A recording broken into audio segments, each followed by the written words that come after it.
Continuando nuestro estudio en el capítulo 10 de los Hechos de los Apóstoles, dejamos en nuestro programa anterior a Pedro ya en la casa de Cornelio y diciéndole que a pesar de ser abominable para un judío juntarse o acercarse a un extranjero, había venido porque Dios le había mostrado que a ningún hombre llamara común o inmundo. De modo que cuando fue llamado, vino sin replicar. Y luego preguntó para qué le habían hecho venir. Y nos preguntamos nosotros, ¿por qué haría Pedro esta pregunta? ¿Por qué no empieza enseguida a hablarles acerca de Jesucristo? Y dijimos que era porque el Espíritu de Dios estaba guiando en todo esto. Él era quien estaba encargado de la situación e impidió que Pedro les hablara inmediatamente de Cristo. Dijimos luego que esto debía servirnos de lección importante. A veces se nos hace difícil testificar del Señor Jesucristo y por tanto, cuando testificamos, somos muy torpes en cuanto a lo que hablamos. Hablamos tan bruscamente y de tal manera que muchas veces ofendemos precisamente a los que estamos tratando de ganar para el Señor. Y por supuesto que no debemos testificar de esa manera. Es necesario que seamos guiados por el Espíritu de Dios. Debemos ser sensibles a la dirección del Espíritu Santo. Por eso debemos tener cuidado en cuanto a nuestro testificar. Simón Pedro no empezó enseguida a sermonear ni a predicar aquí. Primero se enteró de lo que pasaba. Dice, ¿por qué me has llamado? ¿Por qué enviaste a estos hombres a que me buscaran? Entonces Cornelio dijo aquí en los versículos 30 al 33 de este capítulo 10 de los Hechos, entonces Cornelio dijo, hace 4 días que a esta hora yo estaba en ayunas, y a la hora 9, mientras oraba en mi casa, vi que se puso delante de mí un varón con vestido resplandeciente, y dijo, Cornelio, tu oración ha sido oída, y tus limosnas han sido recordadas delante de Dios. Envía pues a Jope, y haz venir a Simón el que tiene por sobrenombre Pedro, el cual mora en casa de Simón, un curtidor, junto al mar, y cuando llegue, él te hablará. Así que luego envió por ti, y tú has hecho bien en venir. Ahora pues, todos nosotros estamos aquí, en la presencia de Dios, para oír todo lo que Dios te ha mandado. Cornelio le explica que realmente no sabe por qué le envió a buscar, excepto que Dios quiso que le mandara a buscar. Se da cuenta que Pedro debe tener algún mensaje para él. Pero claro que él no sabe cuál será ese mensaje. Entonces Pedro, abriendo la boca, le dijo aquí en los versículos 34 al 37, entonces Pedro, abriendo la boca, dijo, en verdad comprendo que Dios no hace acepción de personas, sino que en toda nación se agrada del que le teme y hace justicia. Dios envió mensaje a los hijos de Israel, anunciando el Evangelio de la paz por medio de Jesucristo. Este es Señor de todos. Vosotros sabéis lo que se divulgó por toda Judea, comenzando desde Galilea, después del bautismo que predicó Juan. Al parecer, Cornelio y los que estaban reunidos con él habían oído ciertas cosas fundamentales en cuanto a Jesús de Nazaret y también en cuanto al ministerio de Juan el Bautista. Las nuevas de algunos de los incidentes de los pasados 3 o 4 años seguramente se habrían esparcido por todo el país y así las habrían oído en Cesarea. Continuemos con los versículos 38 al 40. Cómo Dios ungió con el Espíritu Santo y con poder a Jesús de Nazaret, y cómo éste anduvo haciendo bienes y sanando a todos los oprimidos por el diablo, porque Dios estaba con él. Y nosotros somos testigos de todas las cosas que Jesús hizo en la tierra de Judea y en Jerusalén, a quien mataron colgándole en un madero. A éste levantó Dios al tercer día e hizo que se manifestase. Fíjese usted con cuidado lo que hace Simón Pedro. Presenta los hechos en cuanto a Jesucristo, asumiendo que hay algunos que ya saben algo en cuanto a estos incidentes. Declara con toda claridad que este Jesús fue muerto y colgado en un madero y que resucitó al tercer día. Este es el mensaje. Este es el Evangelio. Amigo oyente, no hay ni un solo sermón que se predique en el libro de los Hechos que no haga mención de la resurrección de Jesucristo. Es que esta verdad constituye el corazón mismo del Evangelio. Mientras que la resurrección no sea predicada, el Evangelio no ha sido predicado. Jesucristo murió, fue sepultado y resucitó de los muertos. Estos son los hechos históricos. Ahora, la relación que usted tenga hoy con el Cristo resucitado determina su destino eterno, debido a que Él murió por nuestros pecados conforme a las Escrituras y resucitó para nuestra justificación, como lo dice el apóstol Pablo en su carta a los Romanos capítulo 4 versículo 25. Continuemos con los versículos 41 al 43 de este capítulo 10 de los Hechos. Leamos primero la última parte del versículo 40. e hizo que se manifestase, no a todo el pueblo, sino a los testigos que Dios había ordenado de antemano, a nosotros que comimos y bebimos con él después que resucitó de los muertos. Y nos mandó que predicásemos al pueblo y testificásemos que él es el que Dios ha puesto por juez de vivos y muertos. De éste dan testimonio todos los profetas, que todos los que en él creyeren recibirán perdón de pecados por su nombre. Recordará usted, amigo oyente, que hemos señalado ya antes que Pedro tenía sus debilidades y sus faltas. Suponemos que en realidad nos regocijamos del hecho de que Pedro fuera tan humano, porque todos somos como él. Yo mismo soy como él. Pero permítanos decirle, amigo oyente, que este Pedro predicó el Evangelio. Aquí tiene usted el Evangelio. Jesucristo murió, ha resucitado, y todos los que crean en él recibirán perdón de pecados por su nombre. Si no compartimos este mensaje, amigo oyente, en su totalidad, no le estamos dando el Evangelio. Ahora los versículos 44 al 48 dicen: Mientras aún hablaba Pedro estas palabras, el Espíritu Santo cayó sobre todos los que oían el discurso. Y los fieles de la circuncisión que habían venido con Pedro se quedaron atónitos de que también sobre los gentiles se derramase el don del Espíritu Santo, porque los oían que hablaban en lenguas y que magnificaban a Dios. Entonces respondió Pedro: ¿Puede acaso alguno impedir el agua para que no sean bautizados estos que han recibido el Espíritu Santo también como nosotros? Y mandó bautizarles en el nombre del Señor Jesús. Entonces le rogaron que se quedase por algunos días. A este incidente se le ha llamado el Pentecostés de los gentiles. Y Pedro se quedó atónito, sorprendido de que los gentiles también recibieran el Espíritu Santo. Este derramamiento del Espíritu Santo fue un hecho audible por su hablar en lenguas. El hablar en lenguas constituyó otra evidencia más para Simón Pedro y para los que estaban con él, de que Dios salvaría también a los gentiles y que les daría su Santo Espíritu. Pedro más tarde relata esto como evidencia de que estos gentiles habían creído en el Señor Jesucristo y que Dios había dado también a los gentiles arrepentimiento para vida eterna, como lo veremos en el capítulo 11. En el capítulo 15, versículos 7 al 11 de este libro de los Hechos, Pedro nuevamente se refiere a este incidente y dice que comprueba que el Espíritu Santo había sido dado a los gentiles y que son salvos por medio de la gracia del Señor Jesucristo, de la misma manera como son salvados los judíos. Es difícil para nosotros darnos cuenta, amigo oyente, de la gran barrera que existía en aquel entonces entre los judíos y los gentiles. Los judíos simplemente no podían creer que los gentiles pudieran ser salvos, aun a pesar del hecho de que el Señor les había dicho que esto sucedería. Permítanos, amigo oyente, dirigir su atención al hecho de que el libro de los Hechos de los Apóstoles nos presenta 3 conversiones representativas de toda la humanidad, ya que estas 3 personas son descendientes respectivamente de los hijos de Noé. El eunuco etíope era hijo de Cam, Saulo de Tarso era hijo de Sem, y Cornelio era hijo de Jafet. En cada caso, el Espíritu Santo tomó las cosas de Cristo, usó a un hombre de Dios como su instrumento y usó la palabra de Dios, porque la fe viene al oír la palabra de Dios. En el caso del eunuco etíope, el Espíritu Santo guió a Felipe, y la palabra que fue usada fue Isaías capítulo 53. El Espíritu Santo guió a Saulo por el camino a Damasco, y Jesús trató con él directamente. Saulo había sido muy bien enseñado en el Antiguo Testamento, y creemos que el testimonio de Esteban fue el instrumento humano que Dios usó en su vida. También ahora, en este último caso, vemos que el Espíritu Santo guiaba en cada detalle de la conversión de Cornelio. Preparó tanto a Cornelio como a Pedro. Pedro fue el instrumento humano quien predicó a Cristo resucitado ante Cornelio y su familia. Y aquí concluye el capítulo 10 de los Hechos de los Apóstoles. Llegamos ahora al capítulo 11.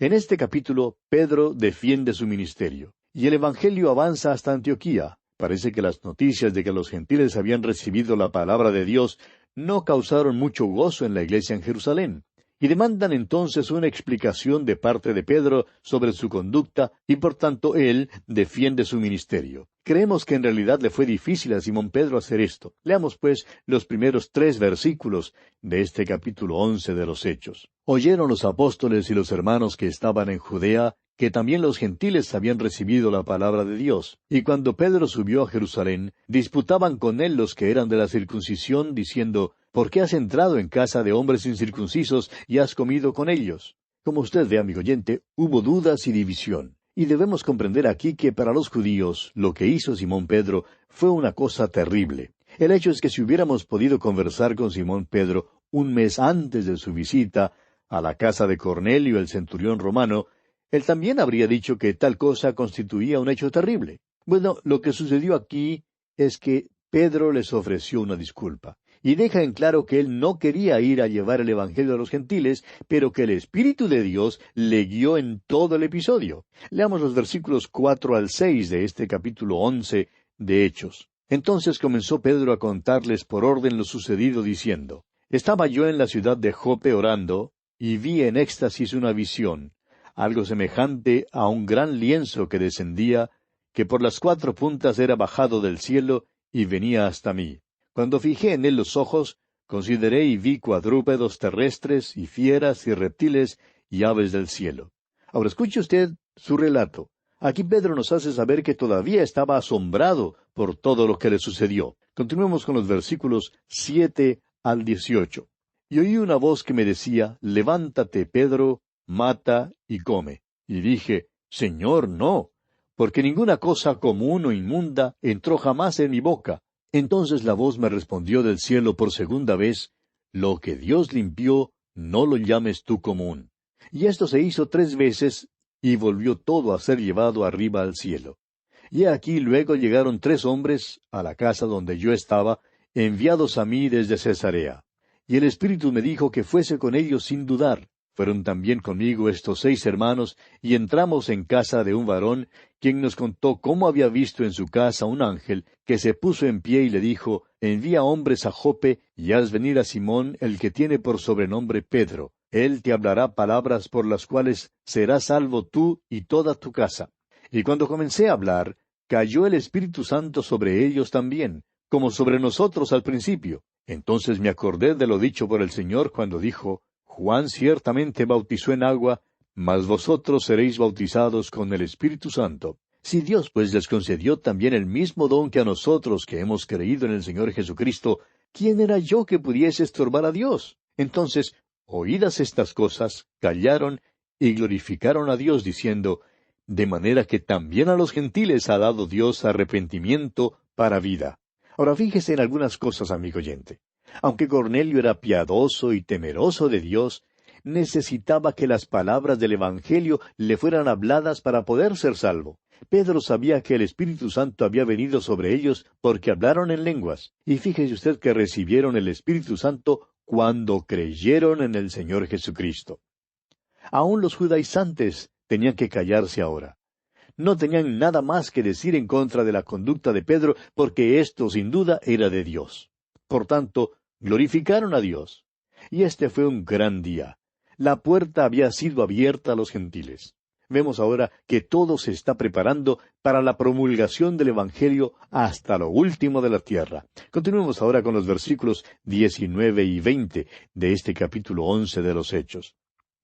Ahora bien, los que habían sido esparcidos a causa de la persecución que hubo con motivo de Esteban, pasaron hasta Fenicia, Chipre y Antioquía, no hablando a nadie la palabra, sino sólo a los judíos. Pero había entre ellos unos varones de Chipre y de Cirene, los cuales cuando entraron en Antioquía, hablaron también a los griegos, anunciando el Evangelio del Señor Jesús. Los griegos aquí, como usted lo recordará, eran judíos que hablaban griego y que practicaban las costumbres griegas. Hasta aquí se fijará usted que la predicación había sido solamente a los judíos. Continuemos ahora con los versículos 21 y 22. Y la mano del Señor estaba con ellos, y gran número creyó y se convirtió al Señor. Llegó la noticia de estas cosas a oídos de la iglesia que estaba en Jerusalén, y enviaron a Bernabé que fuese hasta Antioquía.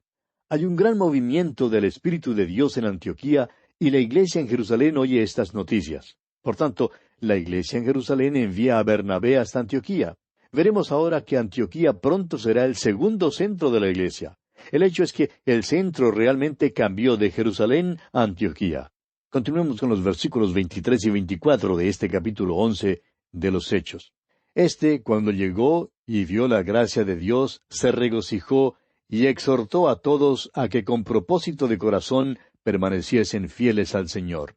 Porque era varón bueno y lleno del Espíritu Santo y de fe, y una gran multitud fue agregada al Señor. ¿No es esto una cosa maravillosa lo que se dice en cuanto a Bernabé? Era varón bueno y lleno del Espíritu Santo y de fe. Y amigo oyente, no hay motivo alguno para que todo cristiano no sea un hombre bueno, a menos que sea una mujer, y entonces ella será una mujer buena. Ahora, en realidad, Bernabé llega a ser el pastor de la iglesia allí. Exhortaba, lo cual hacía por medio de la predicación y la enseñanza. Y la congregación creció, porque mucha gente fue agregada al Señor, dice la Escritura. Ahora, al crecer la iglesia, Bernabé se dio cuenta que necesitaba un segundo pastor, y él sabía dónde encontrar uno muy bueno. Continuemos con los versículos 25 y 26 de este capítulo 11 de los Hechos. Después fue Bernabé a Tarso para buscar a Saulo, y hallándole le trajo a Antioquía. Y se congregaron allí todo un año con la iglesia, y enseñaron a mucha gente, y a los discípulos se les llamó cristianos por primera vez en Antioquía. Bernabé tuvo que ir para buscar a Saulo y traerlo. Sin embargo, descubrió que Saulo estaba un poco reticente para venir. Ahora fue aquí en Antioquía donde los creyentes en el Señor Jesucristo por primera vez fueron llamados cristianos. Ahora no creemos que este término haya sido usado para burlarse de los creyentes en Cristo Jesús. Creemos que simplemente significaba que éstos eran los seguidores de Cristo. Y es un nombre excelente. Y el capítulo 11 de los Hechos concluye diciendo aquí en los versículos 27 al 30, en aquellos días unos profetas descendieron de Jerusalén a Antioquía, y levantándose uno de ellos, llamado Agabo, daba a entender por el Espíritu que vendría una gran hambre en toda la tierra habitada, la cual sucedió en tiempo de Claudio. Entonces los discípulos, cada uno conforme a lo que tenía, determinaron enviar socorro a los hermanos que habitaban en Judea, lo cual en efecto hicieron, enviándolo a los ancianos por mano de Bernabé y de Saulo. El incidente que se registra aquí también es verificado por la historia secular. Hubo un hambre general, pero su efecto se sintió especialmente en Jerusalén, donde la iglesia había sido grandemente perseguida. Sufrían una necesidad deplorable durante este tiempo. Y es maravilloso ver el espíritu fraternal, el vínculo del amor que mantenía juntos a los miembros de la iglesia primitiva. Ante esta circunstancia, los otros creyentes, pues, enviaron ayuda a la iglesia afligida en Jerusalén.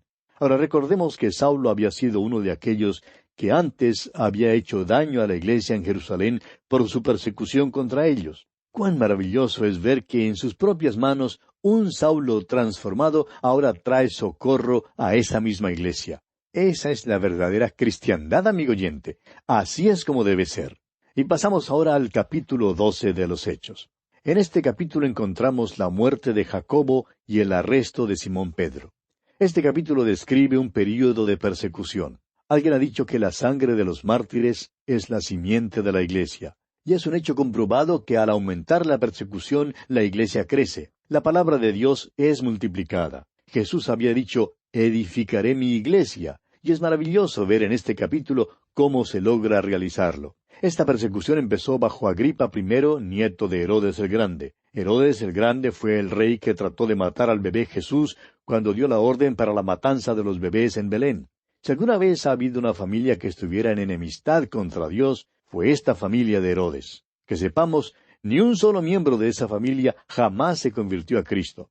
Bien, comencemos nuestro estudio de este capítulo 12, leyendo el contenido de su primer versículo. Dice, en aquel mismo tiempo el rey Herodes echó mano a algunos de la iglesia para maltratarles. Usted recordará que hasta aquí la persecución contra la iglesia había sido mayormente por parte de los líderes religiosos y de los saduceos en particular. Pero ahora pasa a las esferas del gobierno. La persecución se vuelve de la religión a la política. Y quizá Herodes hizo esto para tratar de ganarse el favor de ciertas personas y sectores influyentes. Lo que sabemos es que Herodes le echó mano a algunos de la iglesia para maltratarles, como dice aquí. Ahora quisiéramos aclarar aquí que la palabra maltratar no describe en realidad lo que hizo. La realidad es que el rey Herodes desencadenó una persecución brutal y despiadada contra la iglesia. El versículo siguiente nos dice lo que hizo. Y lo dice sin rodeos. Escuche usted el versículo 2 de este capítulo 12 de los Hechos. y mató a espada a Jacobo, hermano de Juan. Jacobo se consagra así como otro mártir de la Iglesia. Él es el segundo mártir que se menciona en la Biblia, pero en nuestra opinión que hubo muchos otros que ya habían muerto por el nombre del Señor Jesucristo. Ahora el versículo 3 dice, y viendo que esto había agradado a los judíos, procedió a prender también a Pedro. Era entonces los días de los panes sin levadura. Permítanos pausar aquí por un momento, amigo oyente, para hacer una observación especial en cuanto a esto. Jacobo es muerto, pero Pedro será milagrosamente preservado aún en medio de todo esto. Encontramos aquí un ejemplo de la voluntad soberana de Dios obrando en la Iglesia. Estamos seguros que había muchos que se preguntaron, ¿por qué permitió Dios que Jacobo muriera mientras a Pedro le permitió vivir? ¿Por qué permitió Dios esto? Y muchos hacen la misma pregunta hoy en día. La respuesta es que esta era la voluntad soberana de Dios. Y Dios todavía obra así hoy en día, amigo oyente. Sus caminos son más altos que los nuestros. En muchos casos el Señor ha quitado por medio de la muerte a ciertos maravillosos miembros de una iglesia, y en cambio ha dejado a otros que quizá no son tan fieles. Ahora, ¿por qué hace eso? Quizá algunos piensen que Dios se ha equivocado al llevarse al miembro fiel y dejar a los que no son tan fieles.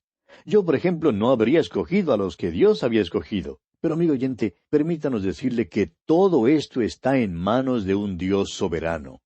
Dios obra según su propia voluntad y su propia manera. Usted puede rebelarse contra la voluntad soberana de Dios. Puede decir que no le guste, pero permítanos decirle lo siguiente, amigo oyente, y vamos a decírselo con toda bondad. Es una lástima. Sí, es lástima para usted porque este es el universo de Dios y no el suyo. Es la iglesia de Dios y no la suya. Esta es la mano de un Dios soberano que lo mueve todo. Al parecer, pues, Jacobo fue uno de los principales líderes en la iglesia en Jerusalén, y Dios permitió que Herodes le diera muerte. Ahora, Pedro también era líder, pero Dios permitió que él viviera. Y vamos a detenernos aquí, amigo oyente, porque nuestro tiempo ya ha concluido. Que Dios le bendiga en manera abundante.